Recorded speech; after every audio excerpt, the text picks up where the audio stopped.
And welcome, Hoosier Nation, to our 150th episode of the Hoosier Sound, where we are the official podcast of Indiana HQ. We are recording this edition of the Hoosier Sound on Tuesday evening, July 14th, 2020, where I am your host, Noah Freeman. On the docket for tonight, we're going to talk about how the Big Ten has decided to go to an in-conference only schedule this fall. And it's not only for the football program, but is for all fall sports. And right after the Big Ten made that announcement on Thursday, the Pac-12 decided to follow suit. So right now, those are the only two Power 5 conferences that are doing a conference-only schedule this fall. But here with me tonight, Matt is traveling through Wyoming, going to Yellowstone and then the Grand Tetons, and his Wi-Fi situation can obviously, when you're in the mountains, is a little spotty. So he potentially could pop in here and there today. But Nathan is also traveling back to Bloomington, and is when you move to a new place, sometimes you don't have Wi-Fi the very first night when you move into an apartment. So Nathan doesn't have Wi-Fi or a means to be able to get on. So here with me, holding down the fort, is Andrew. Welcome, Andrew. How are you doing? Noah, thanks for having me. It's been a while since I've been on. I've been here holding down the fort in Bloomington.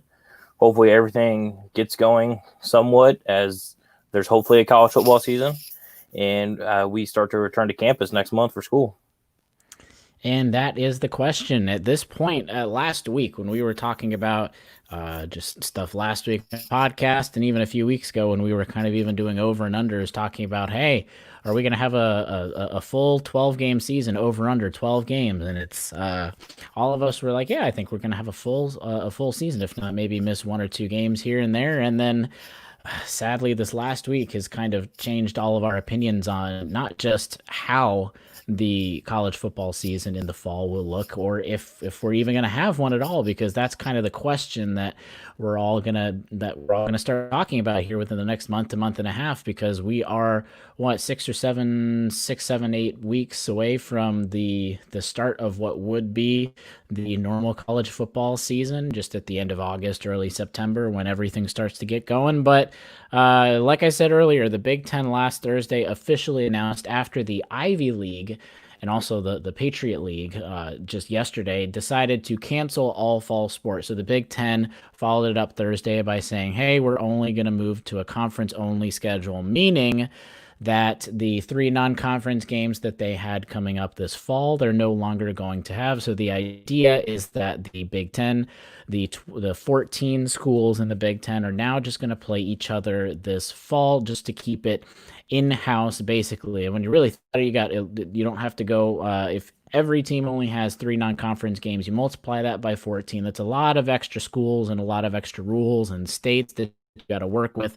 At that point, it's probably pretty close to 40 plus states that you got to work with. And you even got the Big Ten with 14 schools. They still have 11 different states that they have to comply with, because not only is each state different with regulations and how each state is specifically doing with COVID-19, it's pretty local too. Even in just for Virginia, for example, it's Northern Virginia up near DC was obviously hit harder than where it is less populated. So even within states, it's kind of localized to where specific places could be doing better than others, and specific places could have more restrictions than others. So that's just a lot of moving parts to work with. So I think it was pretty smart on the COVID-19 side of things for them to put it to a conference only schedule. And I saw a couple posts of like, hey, maybe this type of schedule actually might just save college football this year, because I know, Andrew, you're probably going to agree with this, but they're probably, especially at least the college football over the last week after the Ivy League shut things down in total, it probably the season at least normally wasn't going to happen. And now at least there's a chance, since they can kind of it's not a bubble per se like the NBA and the MLS are starting to do, but it at least kind of minimizes a lot of the just extra moving parts that are going on, to kind of long-winded answer, kind of cut it down as short as possible. Yeah, I think you're absolutely right on that. The conferences so far who have done it, announced the conference schedule, is smart to do that, especially when you talk about how a lot of the smaller schools, they may follow different patterns about this COVID thing, about the COVID rules that they're going to follow compared to what the Big Ten might do. And spanning 11 states from Nebraska to New Jersey, that's a lot that the Big Ten has to focus on right now. And it's going to be difficult to focus on other schools out of conference that they're having to schedule and all that. So there might be some big games that were taken away from this. But so I really didn't think once this announcement started, it kind of felt like back in March after the Big Ten tournament IU game when everything started to downhill slide from there. But so far, just the conference-only schedule has been announced, and it's been relatively quiet ever since then. But it looks like progress might be going in that direction to see if there can actually be a season to play this fall. And I think a lot of it has to do with just the way some of the states like California, Arizona, Texas, and Texas and Florida? I don't remember what I just said. Anyway, those 4 states with the large uptick in everyday cases is kind of what started to spur all this, because obviously the entire country was doing a lot better, and then the past week and a half or so, things have started to rise a lot. So that's kind of where everyone's like, hey, if things are rising now, if we don't get back to where we were 3, 4, 5 weeks ago, the beginning of the season in the end of August, early September, definitely probably won't happen. And it's football, especially, we're going to go into a lot of these different aspects of it, because you kind of, the whole country kind of, at least the biggest monetary and probably the most popular sport is football, where it's the NFL and college football in terms of the entire country. And you've got a couple of different moving parts, because the NFL, at least this is their job and they get paid for that. And then to where college football is obviously something where the athletes don't get paid directly. Of course, they have their scholarships, at least a large majority of each team is on scholarship for it, but they're not getting paid directly. So it's the goods and services isn't quite as equal as those in the NFL. And you look at the league like the Ivy League and the Patriot League, how they already canceled all fall sports for those specific leagues. And as much as people kind of hate to say it, it's talking about how how students and college students, all the pay for play stuff, whatever you want to talk about, the revenue that the Ivy League and the Patriot League bring in for football specifically doesn't compare at all to what these Power 5 schools are bringing in. And it's not just for these universities and these presidents to bring in as much money as they can. It's a lot of these extra sports programs, the entire outlook of a sports program for IU specifically. Obviously, basketball for both sides, men's and women's, gets a lot of traction, but a lot of other sports, even down to soccer, and baseball, one of the more popular sports that's not named basketball or football. You go down to swimming and diving and wrestling and track and field and obviously the dozens of different sports programs that just even one university has. They don't function without the revenue brought in by the football team. Not only that, there are also a lot of jobs that are created by the entire program, because you've got small cities. Let's take Notre Dame, for example. South Bend is not a very big city for those that have been to South Bend specifically. And Notre Dame, every year, these small cities really, they have to, and they look forward to, and they need that revenue from fans coming in for 6, 7, 8 games, home games a year. And this is, it's the monetary concerns is a really big factor in this, because if these programs in these schools didn't have to rely on the money, Andrew, would you agree that they probably, and not even, again, like I said, not even for these presidents trying to just get more billions of dollars, but even down to the people that sell tickets, and that's what they do for a job, would you agree that if that wasn't such a big factor, a lot of these Power 5 schools probably would have already canceled the fall sports? Oh, 100%, I believe. If money wasn't a factor, sports, really all sports, probably would have shut down. No matter what league you're talking about, college, professionally. But as we all know in this world, money is a big factor in everything. And Noah, you touched on it, how football and basketball, especially here at IU, are very big revenue boosters for the university and whatnot. But those other sports, are going to be affected by this as well. And there's so many questions of the air right now. Yes, money, they're going to be losing a lot of money off this because you don't have IU, for example, you lose 2 home games if you don't add anything with Western Kentucky and Ball State. So you're going to lose revenue based off that can go to wherever jobs in the stadium could be lost for those 2 games. But the money side of it as well, it also hurts those smaller schools. I know we're talking about the Big Ten right now, but looking at Ball State and the MAC's a very popular conference that plays the Big Ten a lot. Ball State, for example, is scheduled to play Michigan and IU before the conference decided that wasn't going to happen. So the money that Ball State's going to lose from getting to play those games, as you know, a lot of the bigger conferences will pay smaller schools to come in for games and whatnot. And the MAC schools, Ball State, et cetera, those smaller schools are going to lose a lot of money that can really hurt them down the line as well. For sure. That's a really good point. And because we're just focused on obviously IU at this point because everything is so large, it's kind of hard to focus on everything else. And that's a really good point, talking about how the schools that you bring in to pay those smaller schools to try and play games, let alone the TV revenue that a school like Ball State would get from playing IU and Michigan is really big. But let's kind of move over to the specifics for Indiana and this upcoming 2020 season itself, now that it's different. I think right off the bat, would you agree that this, if specifically for IU and where they are as a program in football, this is automatically something that is worse off for them? Would you agree? Yes, I think this does hurt IU starting out. And now it could be a few weeks into the season. If we have one, it could change. But as of right now, I think this hurts the program. Because as of right now, there's going to be a 9-game schedule that you take out those 3 non-conference games for Indiana, which was Western Kentucky, Ball State, and Connecticut. And maybe a couple years ago, those wouldn't be for sure lock wins because Indiana's problem, at least for getting to bowl games, was winning the games they're supposed to win. But the past year, 2 years, Indiana has been able to win the games they're supposed to win. And at least talking about specific games, it's becoming a lot more comfortable for football fans in particular to be able to say, hey, I think Indiana's going to knock it out of the park for those 3 non-conference games, giving them already 3 games halfway to bowl eligibility.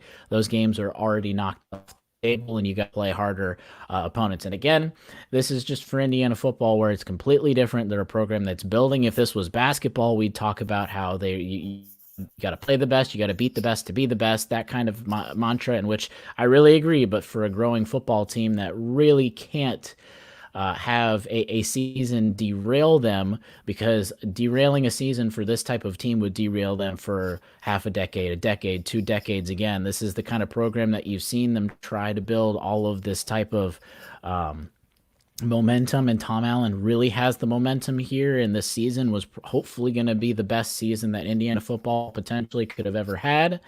That's losing that kind of season is really big for the program, and that's why this could potentially be really big. And like you said, a couple weeks in, we could see where it is, but that's at least as of right now where we sit, July 14th, before we get more details. Now, at least for more details, because we've said 9 games at least is on the table right now, the consensus currently is that they're really looking hard at a 10-game schedule. And there's a bunch of different ways that you can kind of put those 10 games. I'm going to get into it in a little bit, but 10 games, it kind of gives you time to either, if you need to delay the start of the season, if you need to skip some weeks in the middle because your team tested positive, so you had to postpone the game against Michigan or someone like that, or you need to end early because the second wave is potentially coming right around the end of the season. So it gives you the 10 games.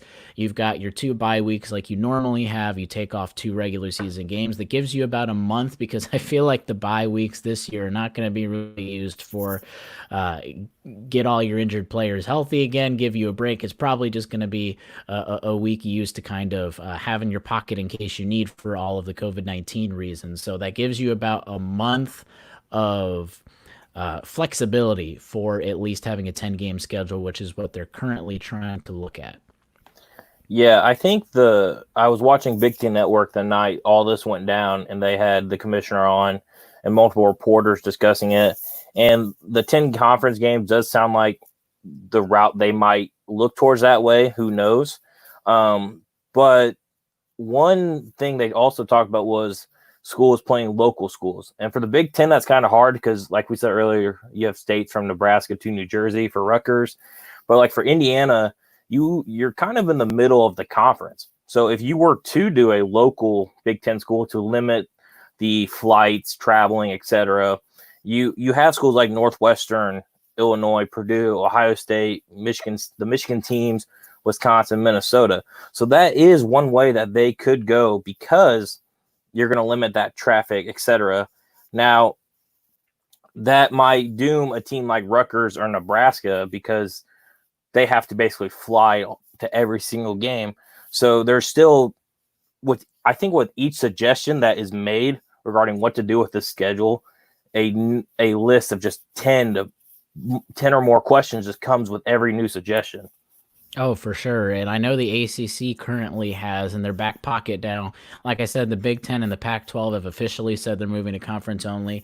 It is very likely from what sports sources have said that the ACC is going to follow. They're just not, they just haven't publicly said it yet. And it's obviously pretty likely that then all Power Five conferences and then all college football, if those conferences and leagues have a season that is going to be conference only. But the ACC particular there was an idea thrown out with 5 games, 5 home and home games. So you would have 5 teams and you would play a home and an away game with that team. And that's really interesting, Andrew, like you said, with those local teams. And it makes sense because then you whittle that 14 school pool, which really 13 if you subtract IU from it, down to 5 other teams, and they just have to play each other. And it kind of gets weird because then again, the Big Ten is 14, not 15 teams.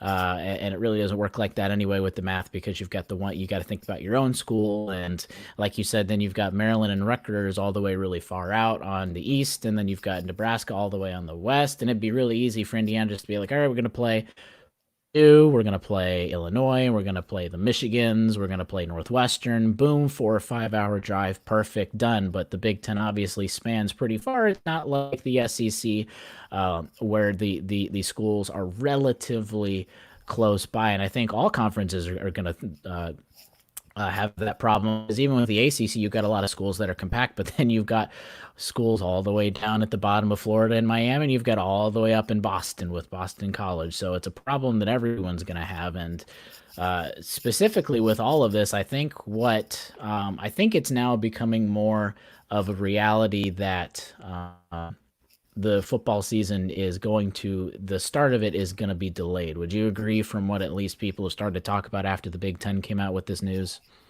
Yeah, I believe it's going to be delayed as well. Obviously, I'm not high up in the Big Ten offices. I don't know what they're talking about right now, but it seems with each question, there seems to be another question based off that. And it seems like the safe thing right now is to delay if you're still going to have a season. There's nothing wrong if you want to get your season to have that option while you still have it. If all of a sudden this gets going quickly, we hit another wave, you lose all opportunity to even have a season. Oh, yeah, completely agree. And it's kind of weird because originally when I was thinking about all of this, and again, a lot of this is our opinions, we're going to talk about, and when we can, we'll talk about sources and where we are hearing things from, but it's kind of what you guys do yourself. Just look on Twitter and see what kind of things people are talking about or listen to radio shows. But originally, when you're thinking about all this, the summer, the best time for the virus itself, because it's compared to at least the winter, it's less likely to be transmitted during the hotter months. And you would think, hey, start the season as quick as possible, as normal as possible, because everyone said, Dr. Fauci, everyone has said, hey, October, November, look for that second wave. And if that second wave hits, everything's probably going to shut down completely again. And you've heard a bunch of people, this is not just even me thinking, I've heard from a friend, from a friend, from a friend, even the highest commissioners have said the worst possible scenario would be start a season, can't finish it, be able to shut down halfway through the season. And that's kind of now, it's go time. You're kind of hitting the rubber needs to hit the road right now. Are you going to delay the season? Then you don't have much room for error if the season by the end of the season has to get cut early if there is a second wave with all of this. And It's just something that is obviously very fluid, and the podcast that we're talking about right now could completely change even tomorrow morning when this gets posted to everyone in general. Yeah, I think back when this all started back in March and it went on throughout the summer, everybody was talking about, okay, flu season, that second wave, it's predicted to hit.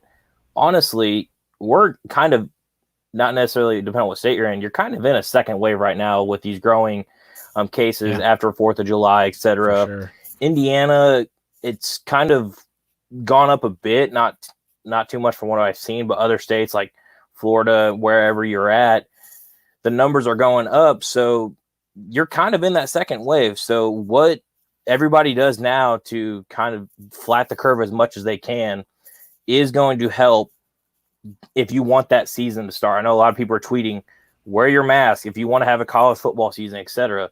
The actions that it's going to be an everybody thing to get this. It's not going to be the commissioners deciding on the sports that we're going to have. Except everybody's got to do their part, no matter if you're in the Big Ten, ACC, no matter where you're at.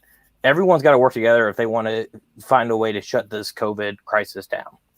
Oh, for sure. Yeah. And if you want to even be selfish like that and just you want a college football season and do your part so that everyone else can actually be able to have it and things are died down at least enough to be able to have a football season. And I have to credit this to Jason Fitz, an ESPN radio reporter. When I was just listening to them this past week, he was talking about how, and he's completely right, whether you are someone that thinks all of the COVID-19 is 100% a hoax and this is all completely political and it doesn't exist whatsoever, or you're to the side where you're wearing a hazmat suit in your house and everything is bubble wrapped. Whatever side, whatever you're on, I can't right or left, whichever way you want to start, right or left. Whether you're on the far sides or all the way in the middle for this entire thing, it doesn't matter what our opinion is. It doesn't matter what the government's opinion. It doesn't even matter really what a lot of health experts' opinion is, because the NCAA has their own health committee to talk about all of this. So it really doesn't matter. I mean, they're obviously going to listen to, and they would be stupid not to listen to someone like Dr. Fauci and all the findings, but Dr. Fauci isn't the one that's really governing all of this and giving the decisions. So all the stuff we're talking about right now, it doesn't actually matter.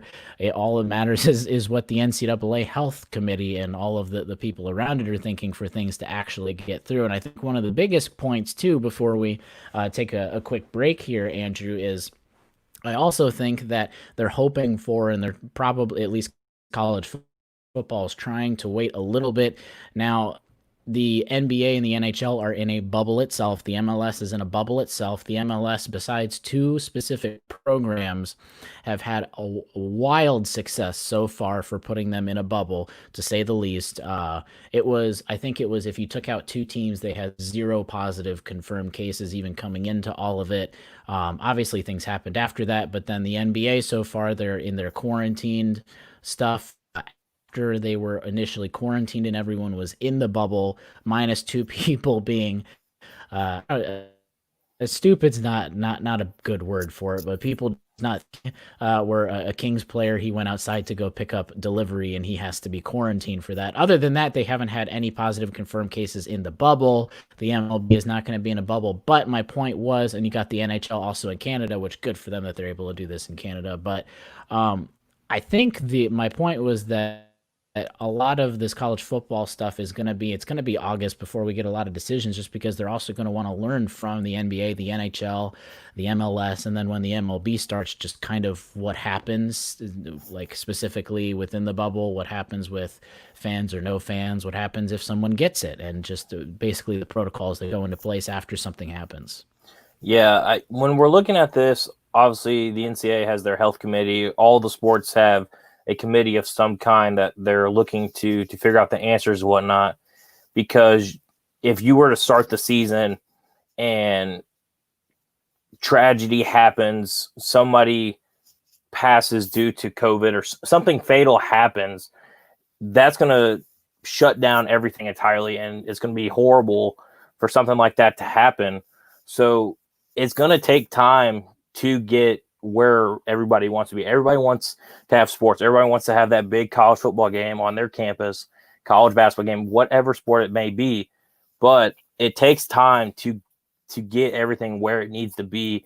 And if you look on social media, everything, people are taking that the right way, and people are just not being calm about that, and they're taking it to a greater level.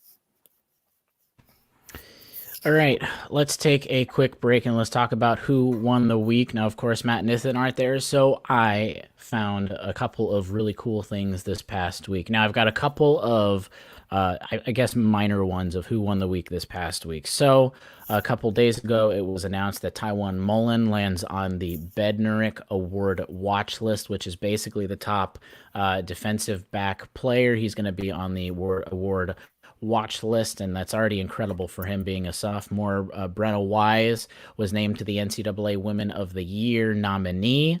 So the Women of the Year nominee, basically for the NCAA, they kind of take all of it. So your athletic skill, your academics, your leadership, all of those aspects, and kind of place it into one. So it's not just the best person on the court. They kind of take all the extra stuff that goes into it. And then in addition, and I'm going to put this for a team aspect, that Payton Hendershot Tom Allen had a press conference today, and he it was asked about kind of what Payton Hendershot, the IU football star tight end, his status was after everything that happened. And regardless of what happened, whatever it was, it is official that he is cleared from, I even got to remember all the stuff he was cleared from team disciplinary stuff, the school board, they even have like the students' rights board that they look at stuff, the judicial system. He was cleared with all of that. He's back with the team fully, and he is ready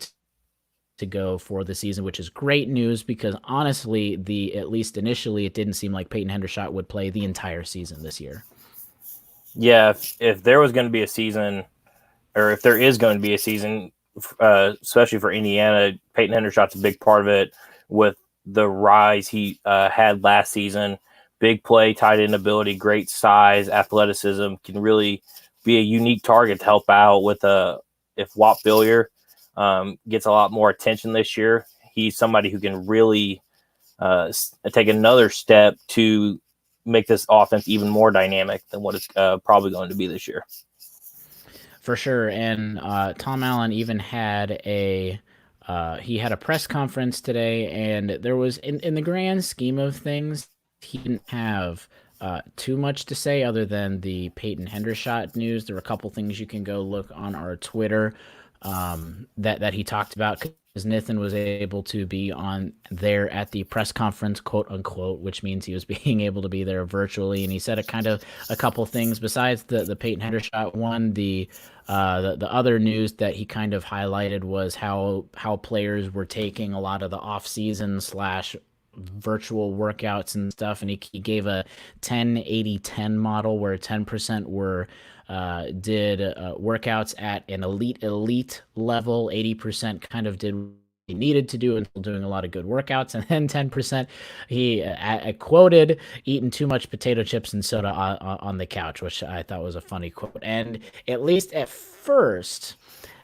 listening to that comment, I was like, wow, this team, the way they're progressing, it should be more of like 80-10-10 instead of 10-80-10. But you got to take a step back and think a lot of these players have not been able to have the means or the equipment to be able to, in some ways, work out at whatever elite level Tom Allen is talking about. Because also, then again, we don't necessarily even know what Tom Allen was talking about at elite level, because that 80% could still be everyone more than what they were supposed to do. Yeah, it's nice to hear that teams are working out, especially IU, since we cover them. Things are getting back to normal in some aspect of getting teams together. But from what it sounded like today, after reading the transcript and everything, they don't have the answers either. No conference, no school is going to have a lot of answers that they want right now. It's going to take that time to get what they want, and they have to be. I think Tom Allen used the word flexible. A lot of the schools are going to have to be flexible with what everything is going on right now, because we obviously get a lot of our stuff from sources, social media, everything gets on like that, and these coaches have to let all these players know about everything that's going on. And they're under a lot of pressure to follow all the regulations and whatnot. So there's a lot of uncertainty going around right now, and not everyone has the answer, but it is good to see that, to hear about teams being active in some sort of way leading towards a potential season. Exactly, at least preparing like there will be a season itself. And let's get into a couple, again, more specifics with that season. That I was looking on 24/7 Sports, put out an article of just kind of the initial blueprints of what the Big Ten was looking at, or at least some different scenarios that they were looking at. And Andrew, you can kind of comment on a couple of them after I talk about some of the different ones, which one you might like a little more than others. So you've got the first one they talked about was the 10 games, but there's no buys, so they allow for rescheduling if necessary due to COVID-19. So you start whenever they're able to start. Let's say they start again, September 1st isn't even a specific Saturday, but you start September 1st. You've got 10 games in a row, no bye weeks, just 1, 2, 3, 4, 5, 6, 7, 8, 9, 10. Then you've got some flexibility within there if you need to reschedule for a multitude of reasons. Then another one is you've got 6 divisional games in the first half. Then the second half is cross-divisional games. So at least with this scenario, you've got 6 divisional games in the first half. You get at least 6 games in for a season so that you can count it as a season. There's an undisputed winner here as well, because you've got just the 6 divisional games playing each other. Then you've got a 1, 2, 3, 4, 5, 6. Everyone's played each other. No extra games. That's it.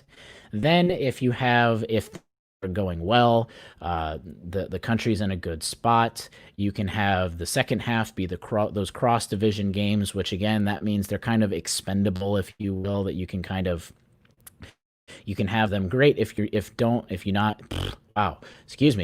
have them, great. If you don't, then it doesn't really do much, at least in terms of finding a division winner. And you can also postpone if necessary, because they talked about even postponing the second half all the way to the spring, which I think would be very interesting. But then the other one is flex dates. So you've got 13 specific dates to play a maximum of 10 games, which is at least kind of what maybe the more logical choice that everyone's been talking about recently.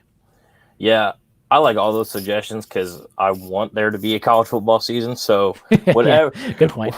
Watching the TBT, it was good to see some live sports, basketball, whatever going on out there. But we all really want a college football season. So whatever way they put out there would be great. Thinking right here, one idea I really like when you talk about the 6 divisional games, let's see, 6 because there's 7 in the East and 7 teams in the East and West. We actually did this in my high school conference. We had 12 teams in the Western Indiana Conference. And what we did was you play your divisional games, and then where you placed on your division, you cross over it and played somebody in that other division. So say IU and Nebraska finished 3rd in their respective division. You do your 6 divisional games, and you maybe just do 7 games. You would play that same spot in the division. So that way, 1 plays 1, 2 plays 2, 3 plays 3. That way you could get your conference. You get a conference title game that way if you do just your divisional games and play somebody over. Now, you can also do that and play a few extra games or whatnot, but it really just depends on what the Big Ten wants to do. I really like that idea because, once again, I want football in some way. But you could potentially have, say you play the divisional games and then you cross over, you could potentially have some key games highlighting there, especially if IU and Purdue, obviously they're scheduled, if that game keeps scheduled, there can be a lot of interesting matchups that can come up based off that crossover idea. Oh, for sure. Yeah. And in a perfect, actually, this would be a great year to I thought it'd be the perfect idea. You've got your 12 games, your conference only. You get to play literally every single team except for one. So you get to play all of your Big Ten opponents minus 1, since there's 13 other teams other than yourself, and you got 12 games, which would have been really cool, but that's probably not going to happen. A couple other things just to keep in mind as we're going forward. All of the other conferences, the ACC, the Big 12, the SEC, have said that they're going to say something more towards the end of July. So I expect a quiet period within the next 2 weeks, and then maybe the end of next week the beginning of the following week, you kind of hear more of what conferences are starting to do. And I wouldn't even be shocked, because the NFL, you're seeing how they're getting down to the wire before they're supposed to start reporting for all of this, that going, if it's not the middle or to the end of August, and we don't have a concrete specific way of how things are going to happen. But I'd also, and just to keep in mind, since there is no way fans are going to be able to at least start all of these games coming to the stadium for all these games, I would look for potential games, because why not? And you could get better TV deals with having games anywhere from Tuesday to Saturday, because there's no reason not to, because it's just, you got to get the teams there. The TV deals are better. There could be potential ratings. You have a little less competition with the NFL, as long as it's not Thursday night or Monday nights and Sunday night, obviously. And again, there was a tweet that was put out today saying that the MLB TV schedule came out, and I think it was Fox and FS1 said that there was a game scheduled. There was a televised MLB game scheduled for 8:00 p.m. from September all the way to October, every single Saturday. So those are a couple other aspects to kind of think about as we go into that. So Andrew, do you have any following or just last comments on that before we kind of talk about what bowl games or the spring season, at least potential spring season, might look like? No matter what the Big Ten does, or one thing I really think is going to be interesting, you talk about hearing something the end of July. That's probably a good estimate of when we're going to hear something again. Something may happen and we might hear something sooner. But I think once a Power 5 school does something, if, say, the NCAA comes out, it doesn't come out and say anything, I think once a Power 5 says something, be ready for a waterfall effect like we kind of saw with what happened last week. I mean, obviously the Ivy League did their thing, the Patriot League, whatnot. But I think once the Power 5 conference says something, look for it to potentially go every other, or go for the rest of the conferences to follow that method. Oh, yeah. I mean, even with the Big Ten, the Pac-12 said something right away. The ACC, a source came out saying, we're basically going to do that. And then you've got your stubborn SEC that was like, we're going to wait and push through it. And yeah, I totally agree, especially as we get closer. It'll kind of be like a Rudy Gobert situation where something happens, everything else follows. But bowl games and college football playoffs, I think this is a very interesting topic. Obviously, now there's a very good chance that there's not going to be 12 and 13 for those conference titles. There's not going to be 12 or 13 games to be able to place people into bowls. So how are they going to look? Are you still going to go off of a 500 record? I think that'd be the easy answer if you're able to have 10 games. But what happens if most of the conference / the country can play 10 games, but you've got I'll use Notre Dame for an example, because they're a really, really interesting case, being not in an actual conference right now. Even if they're able to latch onto the ACC, if Notre Dame has an outbreak within their team and they physically can't redo a game, if they've got 8 or 9 games compared to other people that at 10 have 10, how are they going to do bowl games? And you've got all the way to the college football playoffs. And I wouldn't be surprised right now, as another aspect, if you're able to have it, if once the season's over, bowl games happen right there. I don't think you're going to see a month before bowl games come on down. They're going to go right away, snap. You're going to play within a week, just so you can get it done. And there was a suggestion for specifically the college football playoff, which would be great, and it actually makes a lot of sense just for this year. Expand the playoffs to teams, because with no cross-conference games, you obviously can't see how other conferences do against each other, and you could potentially have conference champions, but you don't know how the Big Ten opponents are facing up against the SEC this year. So expanding it to 8 teams, and then you would also, another suggestion, putting that 8-team playoff team in a bubble, so that you can have that at least initially successful NBA, MLS, bubble scenario, how it is working on, Andrew. So what, I guess, do you think bowl games, how do you think they're going to look? Do you think if there's not a 500 record, do you think they might go off of like percentage or something like that? Yeah. When you talk about Notre Dame, I actually love where Notre Dame's at. Put them in the Big Ten, make a Big 15. This whole, if we want to play local conference schools, why not? But I think, obviously the number of bowl games are going to go down, I believe, significantly, because based off of the timing and where everybody's going to be at regarding COVID, the less games you play, the less likely you have, say, something happening, interactions with players, whatnot, with teams not really following the same guidelines, etc. But one thing that's the biggest thing that's probably been questioned about this is the number of bowl game wins, or the number of wins you need to get into a bowl game. It's for a few years now, it's been 6, and IU, especially those we talked about earlier, those non-conference games, that's half your wins right there. So it's going to be really difficult for teams to get to that necessary number of bowl games, say if it stays at 6. But if all teams are playing 10 games, you could probably loosen that to maybe a 5-5, a 6-5 record, something like, or a 5-5, something like that, 500% win percentage to get in. But I really like what you said about the college football playoff expanding. I've wanted a larger college football playoff. I really like that idea.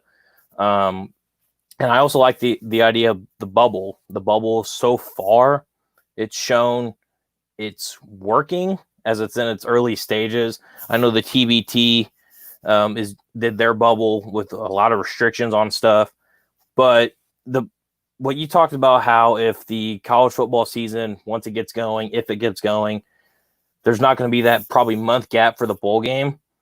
The longer this plays out, that seems like it could be a reality. Like you go your last regular season game, and then boom, we're going bowl games, college football playoff. That really seems like it could be a very big thing that could happen, especially if they talk about another wave, Thanksgiving, Christmas, etc. For sure, yeah. And then also kind of, we haven't even talked about, which we can't really talk about, we've mentioned on the show before, how like Indiana's not coming back to in-person classes after Thanksgiving and not coming back till early February. So even that kind of stuff, like you said, it's just it's really hard to kind of engage, and really, can you have students saying that they're going to be going into far into December when they aren't supposed to be on campus for in-person classes? It's all pretty interesting. I would also be remiss to say the WNBA is also going to be in a bubble. They're down in Matt's neck of the woods ish at IMG Academy doing their bubble there. But before we talk about the potential of a spring season, I want to give the social media shout out for the week, and it is not IU sports related, and I think you will understand why. It is the Associated Press officially tweeted out today that about 3 hours ago, because we're recording this Tuesday evening, that the first COVID-19 vaccine tested in the U.S. is poised for final testing. Now, there are a couple, I guess, caveats if you're not familiar with how the making of vaccines work, and I totally was not. So you need to go to the Associated Press, find that article. It's probably already pretty far down because obviously the AP puts a lot of articles out, but they talked about how the 45 people they tested starting in mid-March, finally getting a lot of those actual results back. And so far, they're boosting everyone's immune systems like they had hoped.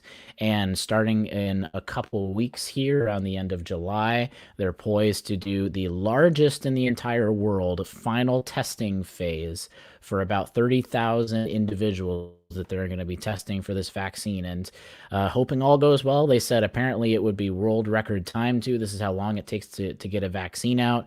That hopefully that they can get results from those 30,000 individuals by the end of the year, and then hopefully they can start moving forward with this. But I mean, that also puts this whole thing into perspective, where they said world record vaccine making setting being done by the end of the year. That's when you just get the results back, let alone how can you mass produce this? Who gets all of the vaccines first? How quickly will it be accessible to the entire public?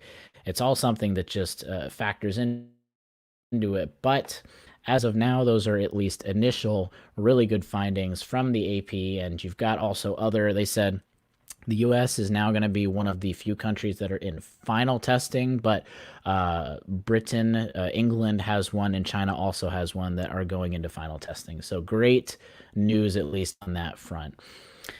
Now, at least if you even a week ago, you would have talked about a spring season, it's still, for everyone, it's probably still something that probably won't happen, because if you can't have something in the fall when you've got the spring coming off of January, February flu season anyway, are you really going to be able to start something back up?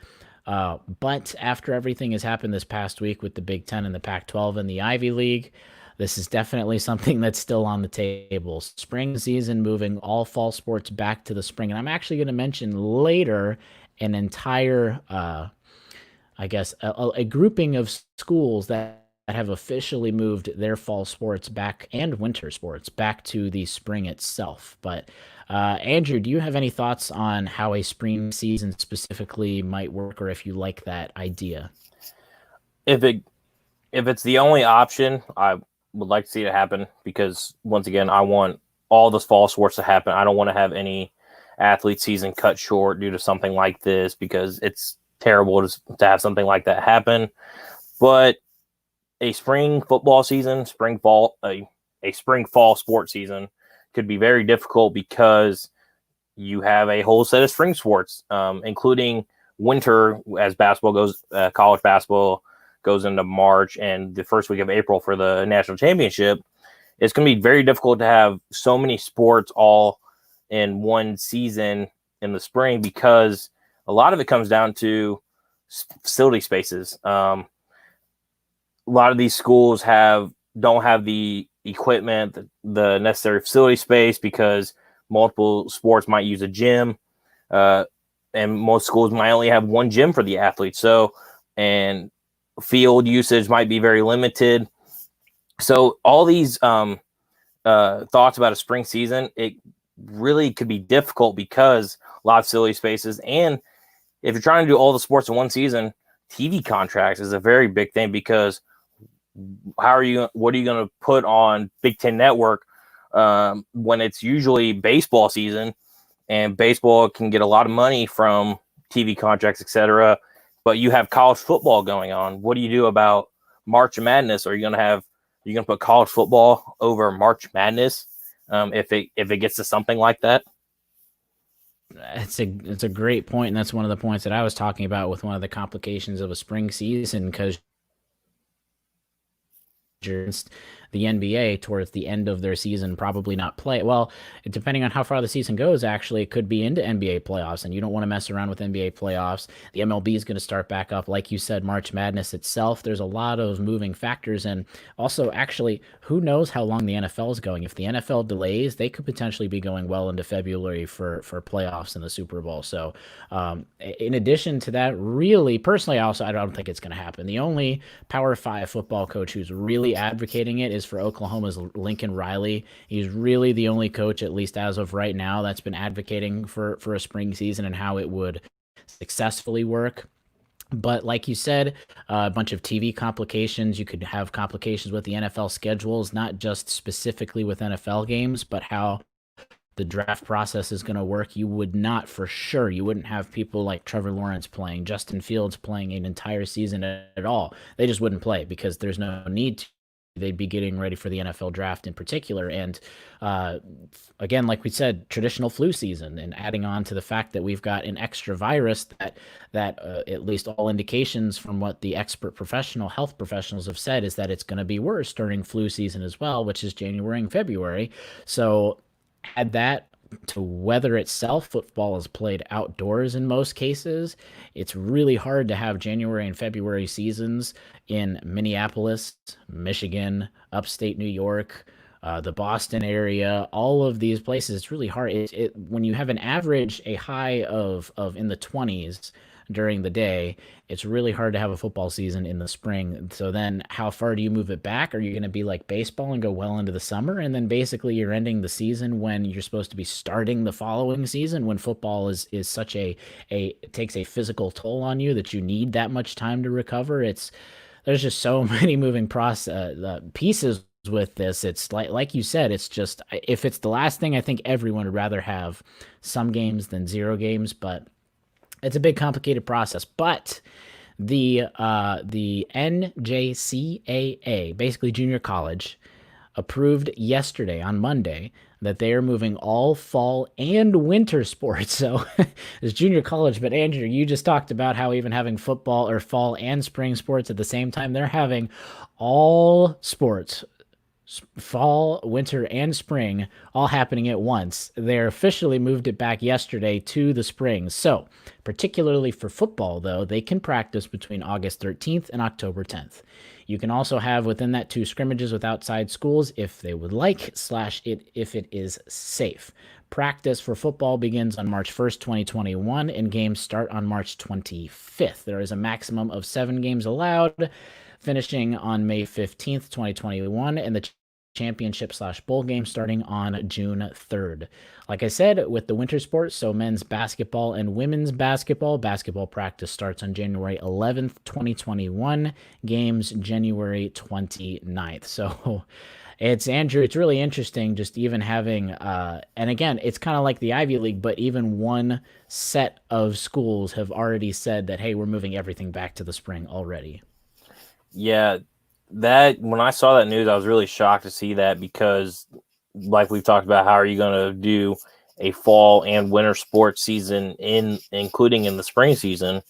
So that's going to be a very difficult thing. I like the idea what you talked about with the junior college having some scrimmages. I think it's good to get some sort of competition in there somehow during a break or whatnot to.